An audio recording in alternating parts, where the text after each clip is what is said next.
भाईडो known प्रणाम। जम्बेश्वर भगवान की जय हो। 33 करोड़ देवी देवताओं की जय हो। आज नया साल है 2026। जितने भी मेरे मिलने वाले सभी प्रेमी भाई बंधु सभी को नए साल की हार्दिक शुभकामनाएं। माँ भगवती गुरु जम्बेश्वर भगवान से प्रार्थना करते हैं कि सभी के जीवन में 2026 बहुत ही अच्छा बीते, बहुत ही अच्छी खुशहालियां लाए।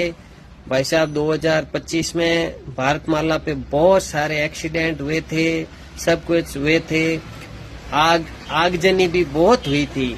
तो विशेष करके अपना 2026 का जीवन अच्छा व्यतीत करें, ध्यान रखें, व्हीकल धीरे चलाएं और आगजनी का भी बहुत ध्यान रखना है और अपने बाल बच्चों का भी ध्यान रखना है। सर्दी है तो मैं भगवान से भगवती से यही प्रार्थना करता हूँ कि